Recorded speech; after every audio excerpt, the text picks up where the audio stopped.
Assalamualaikum warahmatullahi wabarakatuh.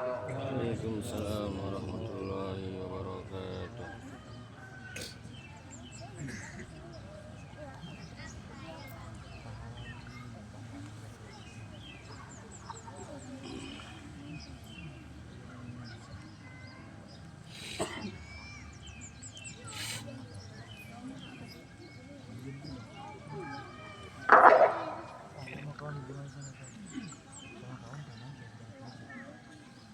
Allahu Akbar, Allahu Akbar, Allahu Akbar, Allahu Akbar, Allahu Akbar, Allahu Akbar, Allahu Akbar, Allahu Akbar, Allahu Akbar kabira, walhamdulillahi kabira, wa subhanallahi bukratan wa asila. Alhamdulillah. الحمد لله الذي أنزل على عبده الكتاب ولم يجعل له عوجا. أشهد أن لا إله إلا الله وحده لا شريك له، وأشهد أن سيدنا محمدا عبده ورسوله الذي لا نبي بعده. اللهم صل وسلم على سيدنا محمد الذي هارب الباطل وطمس الرذائل وأحيا الفضائل، وعلى آله وصحبه أجمعين، أما بعد. فيا أيها الحاضرون رحمكم الله، اتقوا الله حق تقاته ولا تموتن إلا وأنتم مسلمون. وقال الله تعالى في القرآن العظيم: أعوذ بالله من الشيطان الرجيم، بسم الله الرحمن الرحيم. إنا أعطيناك الكوثر فصل لربك وانحر إن شانئك هو الأبتر. صدق الله العظيم وبلغ رسوله النبي الكريم، ونحن على ذلك من الشاهدين والشاكرين، وإن شاء الله تعالى من الآمين آمين يا رب العالمين. Hadirin orang-orang tuaku, jamaah Idul Adha yang dirahmati Allah Subhanahu wa taala. Alhamdulillah ialah sebagai kata yang tidak dapat kita lupakan sebagai rasa syukur kita kepada Allah Subhanahu wa taala. Karena Allah taala begitu banyak memberi nikmat kepada kita tanpa minta kita untuk membayar nikmat tersebut. Allah hanya minta kepada kita agar gimana bersyukur kepadanya. Tapi bersyukur pun kita jarang kepada Allah Subhanahu wa taala. Kita masih sering meninggalkan sholat kepada Allah Subhanahu wa taala, tapi kita masih mengharapkan surganya Allah Subhanahu wa taala. Kemudian yang tak kalah penting selain kita bersyukur kepada Allah ialah bersolawat dan salam kepada junjungan alam yang namanya disandingkan dengan nama Allah Subhanahu wa taala. Siapa lagi kalau bukan Sayyiduna Muhammad sallallahu alaihi wasallam. Mudah-mudahan dengan seringnya kita bersolawat dan salam kepada junjungan alam, kita mendapatkan syafaatnya di yaumil akhir kelak. Amin amin ya rabbal alamin. Hadirin orang tuaku yang dirahmati Allah Subhanahu wa taala. Alhamdulillah hari ini adalah hari raya Idul Adha. Jika kita kisahkan bahwasannya dahulu hari raya ini ialah miliknya orang jahiliyah. Tapi tatkala baginda Rasul hijrah ke kota Madinah, qad abdalahuma khairan minhuma. Dua hari rayanya orang jahiliyah diganti Allah menjadi dua hari raya yang lebih baik. Itulah hari raya Idul Adha dan hari raya Idul Fitri. Dahulunya milik orang jahiliyah, tapi Allah Ta'ala ganti dengan miliknya orang Islam. Dan di antara dua Aid ini, mana yang lebih afdal? Al-afdalu Idul Adha. Lebih afdal ini ialah Idul Adha. Tapi kebanyakan adat istiadat kita lebih mengutamakan Idul Fitri dibandingkan Idul Adha. Maka jika kita lihat dalam kitab fikih, Idul Adha ini namanya Idul Akbar, sedangkan Idul Fitri namanya Idul Asghar. Idul Adha lebih utama daripada Idul Fitri, karena Idul Adha ini yang mengambil dan mengutip daripada kisahnya Nabi Ibrahim alaihi salatu wassalam. Maka ada 3 hikmah yang dapat kita ambil pada Idul Adha ini. Hikmah yang pertama apa? Hikmah pertama pada Idul Adha ialah berbakti kepada orang tua. Mengambil daripada kisahnya Nabi Ibrahim alaihissalam yang berbakti kepada ayahnya. Padahal ayahnya Nabi Ibrahim ialah orang yang tidak beriman kepada Allah. Ialah yang bernama Azar. Azar ialah orang yang menyembah berhala. Bahkan yang luar biasanya, Azar bukan hanya orang yang menyembah berhala. Dia membuat patung berhala. Bahkan Raja Namrud mengakui bahwasanya patung yang dipahat oleh Azar sendiri ialah patung yang paling indah. Patung yang paling banyak disembah oleh orang. Karena yang dibuat oleh Azar ialah patung yang indah. Bagaimana luar biasanya. Maka dikisahkan bahwasanya dahulu Nabi Ibrahim ini Allah Ta'ala beri ujian dengan dihadapkan kepada umatnya yang menyembah berhala. Yang menjadi problematika yang besar di dalamnya, orang di dalamnya termasuklah ayahnya Nabi Ibrahim. Coba bayangkan kita ingin mendakwahi ayah kita sendiri yang tidak beriman kepada Allah. Kita ingin mengajak beriman ayah kita sendiri yang tidak percaya akan Allah Ta'ala. Tapi walaupun begitu Nabi Ibrahim sering mengajak kepada umatnya agar gimana mau beriman kepada Allah Subhanahu wa Ta'ala, agar gimana mereka paham bahwasanya yang selama ini mereka sembah ialah bukan Tuhan. Maka pada suatu saat pun orang jahiliyah ingin melakukan suatu pesta yang besar di luar kampung. Maka mereka seluruhnya pergi dari kampung tersebut. Sisalah Nabi Ibrahim di kampung sendirian. Nabi Ibrahim mulai berpikir, bagaimana cara mengajak umatnya ini agar masuk Islam? Bagaimana cara umatnya ini agar berpikir bahwasanya Tuhan yang selama mereka sembah ini ialah salah? Maka Nabi Ibrahim pun pergi ke suatu lapangan yang orang jahiliyah ini mengumpulkan patung-patung berhala mereka. Maka Nabi Ibrahim pun mengambil kapak dan hancurkan seluruh patung berhala mereka dan menyisakan satu patung yang besar.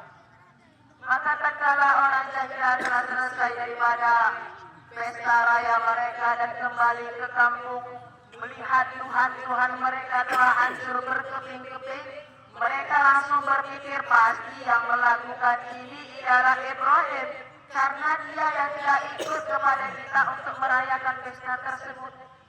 Mereka atau Ibrahim, maka mereka pun langsung mendatangi Nabi Ibrahim dan mengatakan, "Qalu a'anta fa'alta hadza ya Ibrahim?"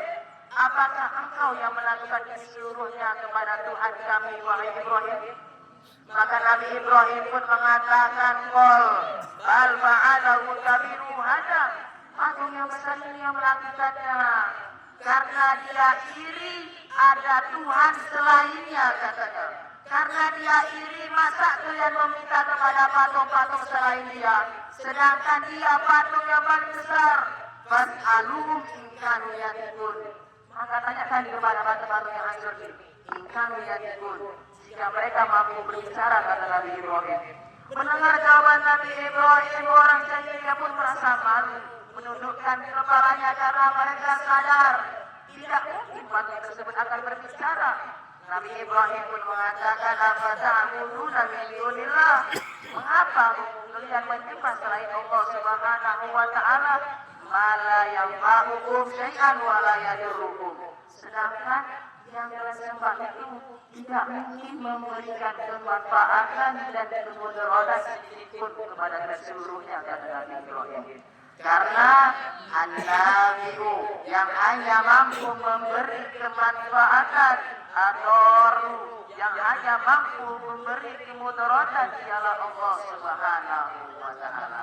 Cara Nabi Ibrahim mengajak umatnya agar berpikir agar gimana sadar gitu bahwasannya yang disembah mereka ini bukan Tuhan yang hak.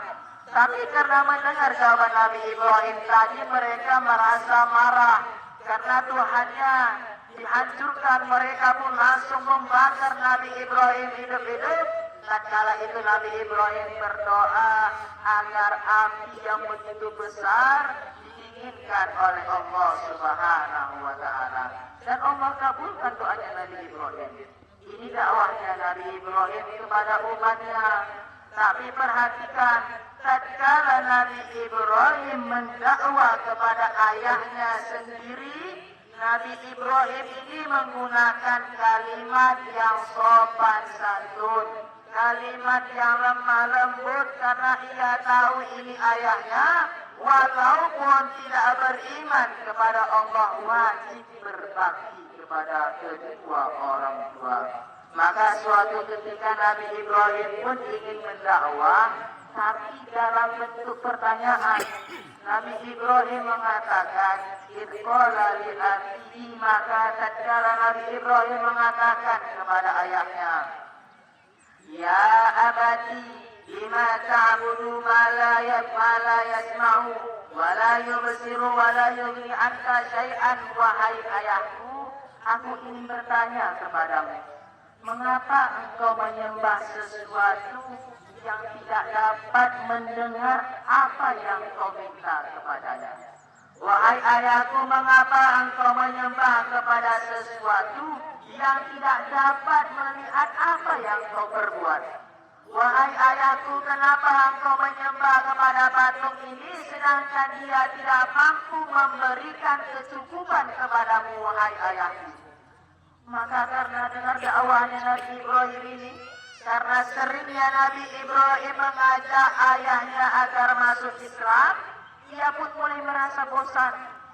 Ia pun mulai merasa dirinya selalu didakwahi. Ia pun tumbuh dalam hatinya rasa benci kepada Nabi Ibrahim, rasa marah kepada Nabi Ibrahim. Ia pun mengatakan, "Ar-ragibun anta an alihati ya Ibrahim." Apakah sebegini bencinya engkau kepada Tuhanmu, wahai Ibrahim, sehingga engkau mencaci makinya, sehingga kau menghinanya, wahai Ibrahim?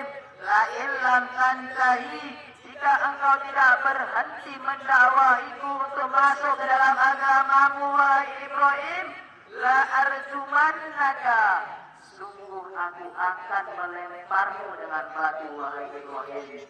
Maka jika kita melihat tafsirnya dalam kitab Tafsirul Baghawi, bahwasannya Al-Imam Ibnu Abbas mengatakan la arjumannaka ay la adribannaka. Tatkala itu Azar, ayahnya Nabi Ibrahim, ingin memukul Nabi Ibrahim. Bahkan Ikrimah mentafsirkan lebih dahsyat lagi, la arjumannaka ay la aqtulannaka bil hijarah. Tatkala itu Azar ingin membunuh Nabi Ibrahim alaihi salatu wasallam. Coba bayangkan, ada seorang ayah kandung tega membunuh anaknya sendiri, tapi karena memang sudah bencinya Azar kepada anaknya sendiri, dia rela membunuh seorang anak kandungnya. Tapi apa yang dijawab oleh Nabi Ibrahim? Dengan jawaban ayahnya yang begitu kasar, Nabi Ibrahim mengatakan, "Qul salamun alaika." Wahai ayahku, aku doakan engkau mendapatkan keselamatan dari Allah Subhanahu wa taala. Sa'astaghfiru laka rabbi, dan aku akan tetap memohon kepada Allah Subhanahu wa Ta'ala agar engkau diberi hidayah oleh Allah Subhanahu wa Ta'ala. Innahu kana bi hafiya, karena Allah begitu baik kepadaku, kata Nabi Ibrahim alaihi salatu wassalam. Maka hikmahnya, jika di hari ini kita masih dihadapkan kepada keluarga kita yang masih belum berminat beribadah kepada Allah, jika di hari ini kita masih dihadapkan kepada keluarga kita yang masih sering meninggalkan sholat, jangan menghakiminya seakan-akan kitalah yang paling baik, seakan-akan kitalah yang paling benar. Tapi berdoalah kepada Allah agar keluarga kita tersebut diberi hidayah oleh Allah Subhanahu wa Ta'ala. Maka hadirin orang-orang tuaku yang dirahmati Allah Subhanahu wa Ta'ala, jika kita di pagi hari ini membahas mengenai orang tua, maka di pagi hari raya semisal ini masih kita teringat mengenai wajah kedua orang tua kita. Kita rindu waktu saat bersamanya. Mungkin di pagi hari ini ada yang masih bisa berkumpul dengan kedua orang tuanya. Tapi kebanyakan di kita di pagi hari ini yang tidak dapat lagi mencium tangan kedua orang tuanya, yang tidak dapat lagi memeluk tubuh kedua orang tuanya karena telah meninggal dunia. Tapi apa yang dapat kita lakukan sebagai anak yang ditinggalkannya? Apa yang bisa kita lakukan sebagai anak yang ditinggalkannya di atas muka bumi ini? Maka lakukanlah amal soleh, lakukanlah amal ibadah agar dimana membantu mereka di alam barzahnya Allah Subhanahu wa Ta'ala. Jika kita mampu membaca khataman Al-Quran, maka bacakanlah, kirimkanlah kepadanya. Jika kita hanya mampu membacakan surah Al-Fatihah, maka bacakanlah, kirimkan kepadanya. Jika baca surah Al-Fatihah pun kita tidak mampu, minimal berdoa kepada Allah, Rabbi firli wali walidayya warhamhuma kama rabbayani shaghira. Ya Allah, ampuni aku dan dosa kedua orang tuaku dan sayangilah mereka sebagaimana mereka menyayangiku pada saat kecil, ya Allah. Karena amal-amalan yang semisal ini yang akan dibawa oleh malaikat ke kedua orang tua kita yang berada di kubur saat ini, itulah yang akan melapangkan, meluaskan, menerangkan kuburan mereka. Jika tidak ada kiriman amal soleh dari kita anak yang ditinggalkannya, yakinlah pada saat ini mereka sedang merasakan azabnya Allah Subhanahu wa Ta'ala. Jika tidak ada kiriman amal soleh dari kita, anaknya, cucunya, suaminya, istrinya yang ditinggalkannya di atas muka bumi ini amal ibadah, maka yakinlah mereka sedang merasakan siksanya Allah Subhanahu wa Ta'ala. Maka hadirin yang dirahmati Allah Subhanahu wa Ta'ala, hikmah yang pertama ialah mengenai berbakti kepada kedua orang tua. Hikmah yang kedua, memperhatikan pendidikan seorang anak. Dikisahkan bahwasanya Nabi Ibrahim, Allah Ta'ala beri ujian, lama diberi keturunan.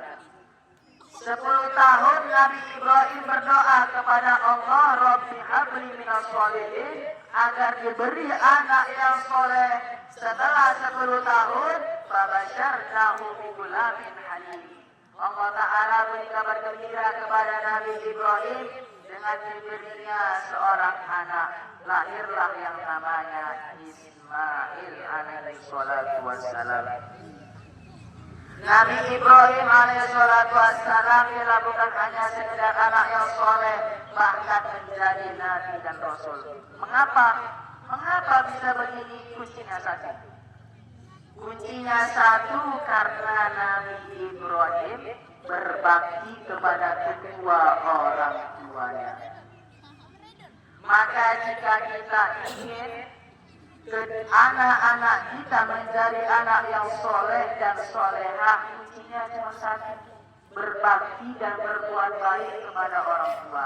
Insya Allah anak-anak kita nanti menjadi orang yang soleh dan solehah, sebagaimana Nabi Ibrahim alaihi salatu wassalam. Maka dari sejak kecil pun Nabi Ismail ini ditanamkan pendidikan agama oleh ayahnya sendiri. Nabi Ismail ini diajarkan oleh ayahnya mengenai akidah, agar gimana ketika besar mengenal Allah Subhanahu wa Ta'ala. Maka tatkala mulai beranjak besarnya Nabi Ismail, Allah Ta'ala perintahkan kepada Nabi Ibrahim untuk menyembelih anaknya sendiri, yang selama 10 tahun Nabi Ibrahim tunggu-tunggu, tapi tatkala besar Allah Ta'ala perintahkan untuk sembelih anaknya tersebut. Maka perintah tersebut pun Nabi Ibrahim sampaikan kepada anaknya Ismail. Nabi Ibrahim mengatakan, ya bunayya, ini ara fil manam anni adbahuka. Wahai anakku, aku bermimpi bahwa Allah Subhanahu wa Ta'ala perintahkan kepadaku untuk menyembelihmu. Jika kita bayangkan seorang ayah kandung diperintahkan untuk menyembelih anaknya sendiri. Anak kandungnya sendiri selama 10 tahun dia tunggu-tunggu. Tapi ketika itu karena Nabi Ismail ini yang diajarkan oleh ayahnya dalam pendidikan agama, yang diajarkan oleh anak ayahnya ialah akidah, sehingga dia mengenal Allah Subhanahu wa Ta'ala. Apa yang dijawab oleh Nabi Ismail? Ya abadi al-matumar, wahai ayahku, lakukanlah apa yang Allah perintahkan kepadamu.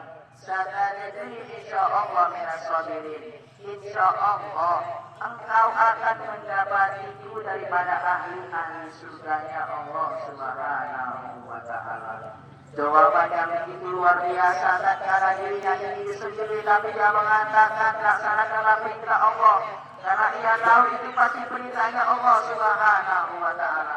Tapi karena memang pendidikan itu yang didapatkan oleh Nabi Ismail relakan. Maka di pagi hari ini hikmah Idul Adha memperhatikan pendidikan seorang anak. Mungkin kebanyakan di antara kita orang-orang tua yang berada di sini, cita-citanya telah tercapai. Anaknya menjadi sarjana, anaknya telah menjadi orang-orang yang kaya. Apakah menjadi jaminan dia mampu berdoa kepada kita?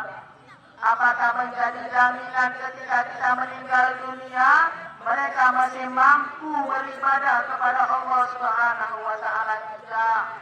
Tidak menjadi jaminan, kecuali kalau kita ajarkan kepada mereka pendidikan agama.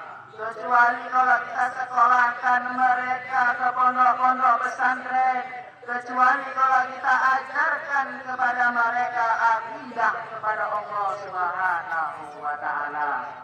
Jika tidak, jangan harap mereka pandai berdoa kepada kita tatkala ketika kita meninggal dunia. Allahumma firlahu warhamhu wa'afihi wa'fu anhu.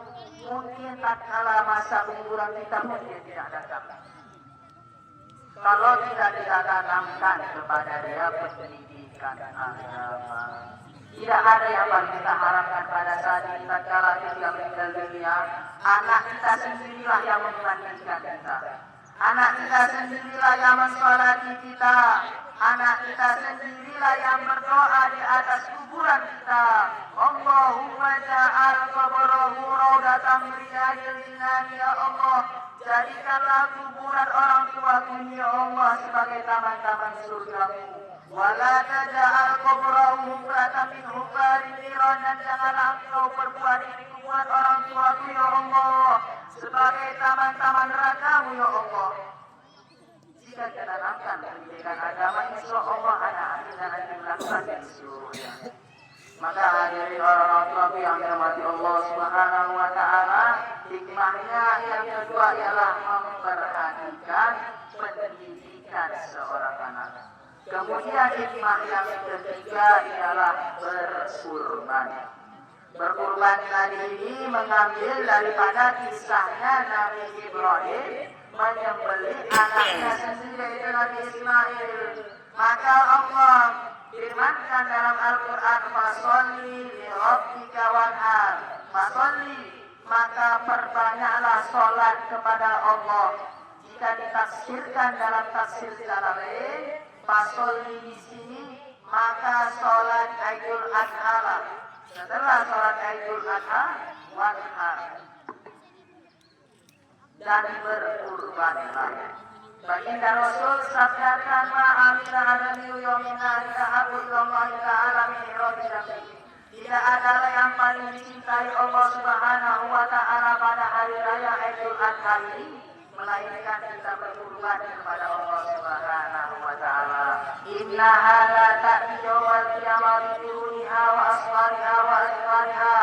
Karena sesungguhnya hewan kurban tersebut akan datang pada hari kiamat dengan tubuh yang sempurna dan dia akan menjadi saksi bahwasannya kitalah penghuni surganya Allah Subhanahu wa ta'ala. Wa inna dara la yaqutu makani qabla ayat minal ardi, dan yang menjadi istimewanya sebelum darah hewan kurban tersebut jatuh ke tanah, lebih dahulu Allah Ta'ala ampuni dosa orang yang berkurban pada hari tersebut. Dalam ujung hadisnya disampaikan, "Fadi'u biha nafsa." Maka lapangkanlah diri kita untuk melaksanakan kurban. Maka di pagi hari ini jika ada orang yang diberi Allah Ta'ala di lapangan rezeki, maka berkurbanlah. Oh, di hari ini belum tergerak, di tanggal 11 Zulhijjahnya masih bisa. Oh, di tanggal 11-nya pun belum bergerak juga, artinya di tanggal 12 Zulhijjahnya masih boleh. Di tanggal 12 Zulhijjahnya juga belum tergerak, artinya di tanggal 13 Zulhijjahnya juga masih boleh. Di tanggal 13 Zulhijjahnya pun belum tergerak, maka wallahu a'lam bishawab. Dia dan Allah yang mengetahui itu. Kenapa tidak bergerak hatinya? Tapi bagi kita yang belum Allah Ta'ala beri ke lapangan rezeki, jangan berkecil hati. Karena amal ibadah tidak hanya terbatas dengan berkurban. Di hari raya Idul Adha ini kita boleh memperbanyak takbir kepada Allah Subhanahu wa ta'ala. Dan yang terakhir, bahwasannya saat pernah mengadu kepada Rasul, "Ya Rasul, bumi matan apa tasaddaqo anha?" Wahai Rasul, ibuku telah meninggal dunia, apakah aku bisa bersedekah atas namanya? Kata Nabi, "Maka sedekah wahai Sa'ad, bersedekahlah."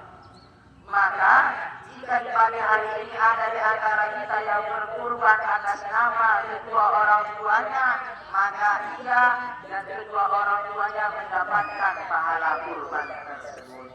Mungkin kadar demikian Hadisa Al-Fatih sampaikan, benar datang daripada Allah Subhanahu wa ta'ala dan salahnya datangnya daripada kebodohan Al-Khatib sendiri.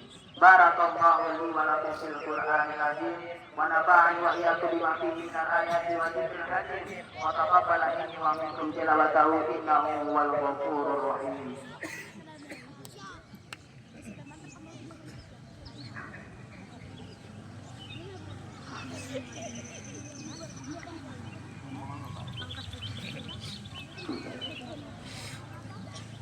Allahu Akbar, Allahu Akbar, Allahu Akbar, Allahu Akbar, Allahu Akbar, Allahu Akbar, Allahu Akbar kabira walhamdulillahi katsira wa subhanallahi bukratan wa asila. Alhamdulillah, alhamdulillahilladzi anzala ala 'abdihi الكتاب ولم يجعل له وجها. أشهد أن لا إله إلا الله وحده لا شريك له وأشهد أن سيدنا محمدا عبده ورسوله الذي لا نبي بعده. اللهم صل وسلم على سيدنا محمد صلاة وتسليما تفتح لنا بها أبواب الرضا والتيسير وتغلق بنا أبواب الشر وتأسي وتكون لنا بها وليا ونصيرا يا نعم المولى ويا نعم النصير. اللهم صل وسلم على سيدنا محمد وعلى آله وصحبه أجمعين. أما بعد فيا أيها الحاضرون رحمكم الله اتقوا الله حق تقاته ولا تموتن إلا وأنتم مسلمون. وقال الله تعالى في القرآن العظيم إنا أعطيناك الكوثر فصل لربك وانهر إن شانئك هو الأبتر.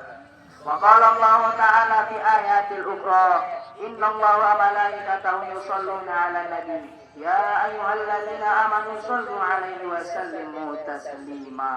اللهم اغفر للمسلمين والمسلمات والمؤمنين والمؤمنات الأحياء منهم والأموات برحمتك يا أرحم الراحمين. اللهم اغفر لنا ذنوبنا ولوالدينا وارحمهما كما ربيانا صغيرا. اللهم اغفر لنا ولمشايخنا وارحمهم يا ارحم الراحمين. ربنا آتنا في الدنيا حسنة وفي الآخرة حسنة وقنا عذاب النار والحمد لله رب العالمين. عباد الله إن الله يأمر بالعدل والإحسان وإيتاء ذي القربى وينهى عن الفحشاء والمنكر والبغي يعظكم لعلكم تذكرون فاسألوهم والله يعلم بما تصنعون. السلام عليكم ورحمة الله وبركاته.